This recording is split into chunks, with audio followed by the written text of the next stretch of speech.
নমস্কাৰ এই মুহূৰ্তত আহি পৰিছে ৰাতিপুৱাৰ কেইবাটাও গুৰুত্বপূৰ্ণ খবৰ। আজি 15 আগষ্ট অসমৰ লগতে ভাৰতৰ বিভিন্ন প্ৰান্তৰ পৰা ৰাতিপুৱাৰ কেইবাটাও খবৰ আহি পৰিছে। এই মুহূৰ্তত জনাই আছো এটা বিগ ব্ৰেকিং নিউজ। আজি স্বাধীনতা দিৱস।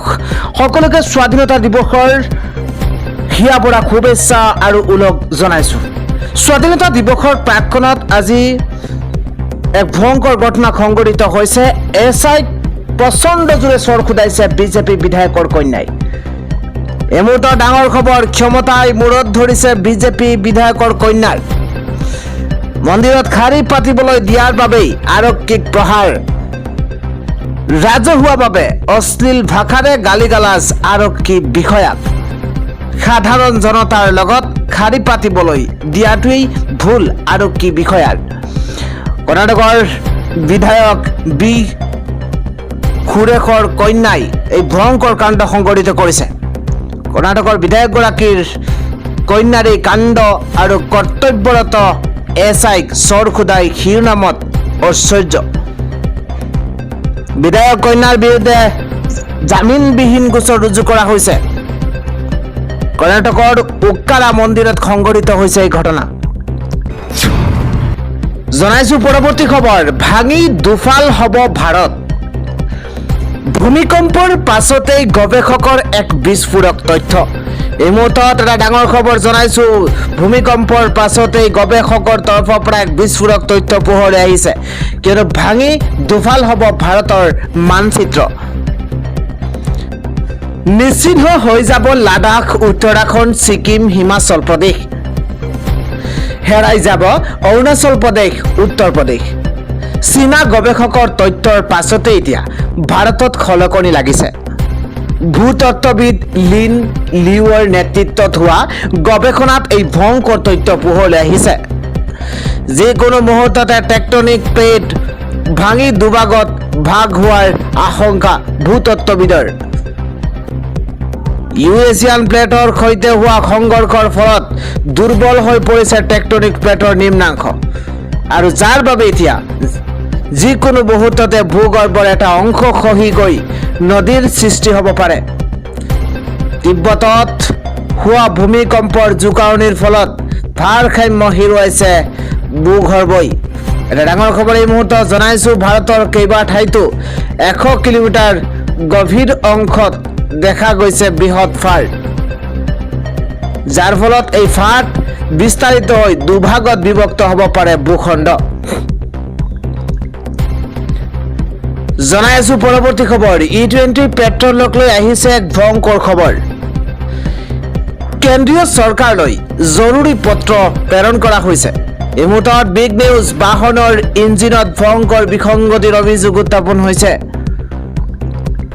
বাহনৰ বাবে ক্ষতিকাৰক ইথানল মিশ্ৰিত পেট্ৰল বাহনৰ বাবে ক্ষতিকাৰক। সুজুকি, টাটা মটৰ্ছ, মহিন্দ্ৰাই ৰাজহুৱা মেইল কৰিছে। পেট্ৰলিয়াম মন্ত্ৰালয়ত E20ৰ ক্ষতিৰ কথা জনাইছে প্ৰতিষ্ঠানসমূহে। E20ত পোৱা গৈছে বাহনৰ বাবে ক্ষতিকাৰক ক্লৰাইড আৰু কেন্দ্ৰীয় চৰকাৰলৈ পত্ৰ। ছ'চাইটি অফ ইণ্ডিয়ান অট'মোবাইল মেনুফেকচাৰ্ছৰ 18খন ৰাজ্যৰ নমুনাত ধৰা পৰিছে ক্লৰাইডৰ উপস্থিতি। মাইলেজ খোৱাৰ অভিযোগেৰে গ্ৰাহকেও ব্যক্ত কৰিছে অসন্তুষ্টি। এই প্ৰতিবেদনক লৈ মুখ খোলা নাই বাহন নিৰ্মাণ প্ৰতিষ্ঠানে। E20 পেট্ৰলক লৈ আহি পৰিছে এক ভয়ংকৰ খবৰ। আন এটা দুখবৰ, এক ভয়ংকৰ পথ দুৰ্ঘটনাত মৃত্যু হৈছে এগৰাকী আৰক্ষী উপ পৰিদৰ্শক নৱজ্যোতি দাসৰ। এগৰাকী নৱজ্যোতি দাস আৰক্ষী বিষয়া উপ পৰিদৰ্শক নৱজ্যোতি দাসৰ মৃত্যু। হাফলঙৰ লাইচঙত নাকা চেকিং চলাই থকাৰ সময়তে এখন গাড়ীয়ে খুন্দা মাৰিছে। ওদালগুৰিৰ বাসিন্দা আছিল নৱজ্যোতি দাস। আৰু যিটো সময়ত আৰক্ষীৰ নাকা চেকিং চলি আছিল, নাকা চেকিং চলাই থকাৰ সময়তে এখন গাড়ীয়ে খুন্দা মাৰিছে। আৰু তাৰ পাছতে ভয়ংকৰ পথ দুৰ্ঘটনাত মৃত্যু হৈছে উপ পৰিদৰ্শক নৱজ্যোতি দাসৰ। পৰৱৰ্তী ডাঙৰ খবৰ, মাজ আকাশতে জাপ দিছে আমেৰিকান সেনাই আৰু নিজ দেশতেই ভয়ংকৰ বিপদত পৰিছে এতিয়া ৰাষ্ট্ৰপতি ডনাল্ড ট্ৰাম্প। এই মুহূৰ্তত এটা বিগ ব্ৰেকিং নিউজ, ডাঙৰ খবৰ জনাইছো। নিজ দেশতেই ভয়ংকৰ বিপদত পৰিছে ডনাল্ড ট্ৰাম্প। মাজ সাগৰত জাপ কেইবাগৰাকীও আমেৰিকান সেনাৰ। ডনাল্ড ট্ৰাম্পৰ যুদ্ধ নীতিক লৈ অসন্তুষ্ট আমেৰিকান নৌসেনা। মাৰ্কিন সেনাৰ মাজত আৰম্ভ হৈছে বিদ্ৰোহ।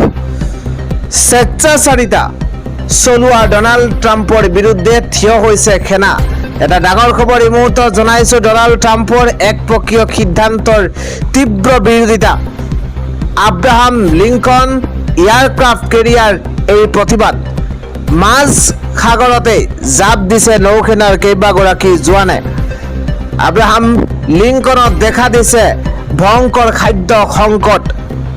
বিগত 8 মাহ ধৰি নিয়োজিত হৈ আছে জোৱান। ঘৰলৈ মাতিব নোৱাৰি মানসিকভাৱে অস্থিৰ বহু জোৱান।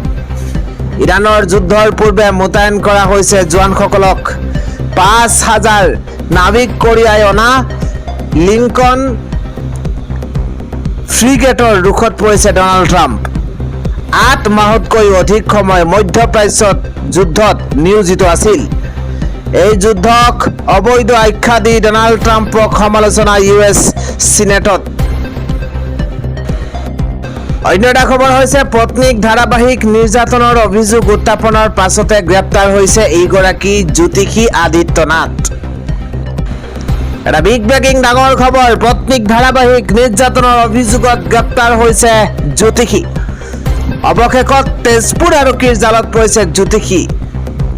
বাস্তুশাস্ত্ৰবিদ আদিত্য নাথ 6 মাহ পূৰ্বে বিবাহ পাশত আবদ্ধ হৈছিল জ্যোতিষীগৰাকী। পত্নীক শাৰীৰিক মানসিক নিৰ্যাতনৰ অভিযোগ জ্যোতিষীৰ বিৰুদ্ধে। BNSৰ কেইবাটাও ধাৰাত গ্ৰেপ্তাৰ হৈছে আদিত্য নাথ আৰু পত্নীক ধাৰাবাহিক নিৰ্যাতনৰ অভিযোগত গ্ৰেপ্তাৰ হৈছে জ্যোতিষী। অৱশেষত তেজপুৰ আৰক্ষীৰ জালত পৰিছে জ্যোতিষী। বাস্তুশাস্ত্ৰবিদ আদিত্য নাথ। অৱশেষত তেজপুৰ আৰক্ষীৰ জালত পৰিছে জ্যোতিষীগৰাকী। পৰৱৰ্তী খবৰটো হৈছে উজনিৰ বানাক্ৰান্তলৈ এইবাৰ আউনীআটীৰ তৰফৰ পৰা, আউনীআটী সত্ৰৰ তৰফৰ পৰা সাহায্য আগবঢ়োৱা হৈছে। সহায়ৰ হাত আগবঢ়োৱা হৈছে মুখ্যমন্ত্ৰী CM ফাণ্ডলৈ। এই মুহূৰ্তত এটা বিগ ব্ৰেকিং নিউজ, উজনিৰ বানাক্ৰান্তক আউনীআটী সত্ৰৰ সহায়ৰ হাত মুখ্যমন্ত্ৰীৰ হাতত তুলি দিছে 3,33,333 টকাৰ চেক। আউনীআটী সত্ৰৰ সত্ৰাধিকাৰ ডক্টৰ পীতাম্বৰ দেৱ গোস্বামীয়ে মুখ্যমন্ত্ৰীৰ সাহায্য পুঁজিত দিছে এই আৰ্থিক অনুদান। কিয়নো উজনিৰ বানাক্ৰান্তৰ এই সংকটৰ সময়ত, উজনিৰ বন্যাৰ্তৰ এই দুৰ্দশাৰ সময়তে সহায়ৰ হাত আগবঢ়াইছে আউনীআটী সত্ৰই। জনাইছো পৰৱৰ্তী খবৰ, অসমৰ পঞ্চায়তৰ বাবে নতুন নতুন কাম। ডাঙৰ খবৰ, মন গ'লেই যিকোনো কাম কৰিব নোৱাৰিব পঞ্চায়তে। এই মুহূৰ্তত এটা গুৰুত্বপূৰ্ণ খবৰ, চৰকাৰে অনুমতি দিয়া কামহে এবাৰ পঞ্চায়ত কৰিব পাৰিব, যিকোনো কাম কৰিব নোৱাৰিব। মুখ্যমন্ত্ৰীয়ে নিৰ্ধাৰণ কৰি দিলে প্ৰতিখন পঞ্চায়তৰ কাম এবাৰ স্বাধীনভাৱে পঞ্চায়তে কৰিব পাৰিব 5টাকৈ কাম। স্বাধীনভাৱে পঞ্চায়তে গ্ৰামাঞ্চলৰ পথ নিৰ্মাণ কৰিব পাৰিব। বজাৰ হাট, শ্মশান, স্কুলৰ বাউণ্ডেৰী, জিম নিৰ্মাণ কৰিব পাৰিব পঞ্চায়তে। অন্য কাম কৰিলে চৰকাৰৰ অনুমোদন ল'ব লাগিব পঞ্চায়তে। এটা ব্ৰেকিং নিউজ জনাইছো, পঞ্চায়তক অনুমোদন দিব প্ৰতিখন জিলাৰ জিলা আয়ুক্তই। মন গ'লেই যিকোনো কাম কৰিব নোৱাৰিব পঞ্চায়তে। এটা ডাঙৰ খবৰ এই মুহূৰ্তত, চৰকাৰে অনুমতি দিয়া কামহে কৰিব পাৰিব। মুখ্যমন্ত্ৰীয়ে নিৰ্ধাৰণ কৰি দিলে প্ৰতিখন পঞ্চায়তৰ কাম। পৰৱৰ্তী খবৰ, গোসাইগাঁৱৰ বালাপাৰাত এক ভয়ংকৰ নাও দুৰ্ঘটনা।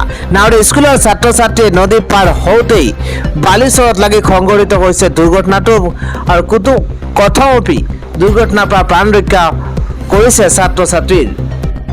জনাইছো পৰৱৰ্তী খবৰ ৰাজ্য আৰু কেন্দ্ৰীয় চৰকাৰে দিয়া নিৰ্দেশনাক আদৰণি জনাইছো এবাৰ 9 লাখ টকা ব্যয় কৰি ক্ৰয় কৰা ব্যৱসায়ীজনে 10 টকাৰ ট্ৰিপত আঘাত নাথাকে সঠিক উপাৰ্জনৰ নিশ্চয়তা প্ৰদান কৰিলে 10-20 টকা বঢ়াই খোজা নিয়মটো নাইকিয়া হ'ব পথ পৰিবহণ শাখাই জাৰি কৰা নিৰ্দেশনাক লৈ প্ৰতিক্ৰিয়া এইদৰে প্ৰকাশ কৰিছে অসম ৰাজ্যিক চালক সন্থাৰ সম্পাদক এগৰাকী আব্দুল কাদিৰে পৰৱৰ্তী খবৰ স্বাধীনতা দিৱসৰ প্ৰাক্কলত শ শ লোকৰ উপস্থিতিত মহানগৰীত অনুষ্ঠিত ত্ৰিৰংগা যাত্ৰা এই যাত্ৰাত অংশগ্ৰহণ কৰিছে ৰাজ্যৰ মুখ্যমন্ত্ৰী হিমন্ত বিশ্ব শৰ্মাৰ লগতে কেইবাগৰাকীও বিজেপি নেতাই জ্যোতি বিষ্ণু কলা মন্দিৰৰ পৰা খানাপাৰালৈকে এই যাত্ৰা কৰিছে কালি দিনটোত স্বাধীনতা দিৱসৰ প্ৰাক্কলত মুখ্যমন্ত্ৰী হিমন্ত বিশ্ব শৰ্মা দিলীপ শইকীয়াকে ধৰি কেইবাগৰাকী শীৰ্ষ বিষয়া এই যাত্ৰাত উপস্থিত আছিল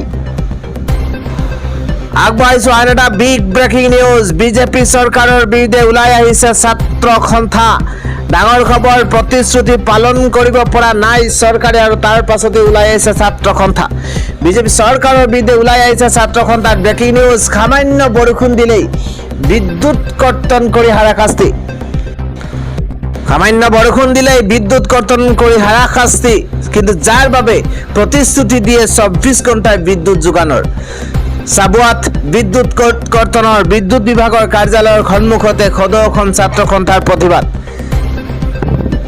অনিয়মীয়া বিদ্যুৎ যোগানৰ বাবে প্ৰতিবাদ আছুৰ এটা ডাঙৰ খবৰ এই মুহূৰ্তত জনাইছো প্ৰচণ্ড গৰমত অলপ বৰষুণ দিলেই ৰাইজক হাৰাশাস্তি কৰাৰ অভিযোগ উত্থাপন হৈছে প্ৰচণ্ড গৰমত দীৰ্ঘ সময় এটাকে বিদ্যুৎ প্ৰতিশ্ৰুতি পালন কৰিব পৰা নাই চৰকাৰে আৰু যাৰ পাছতেই বিজেপি চৰকাৰৰ বিৰুদ্ধে এইদৰে ওলাই আহিছে ছাত্ৰ সন্থা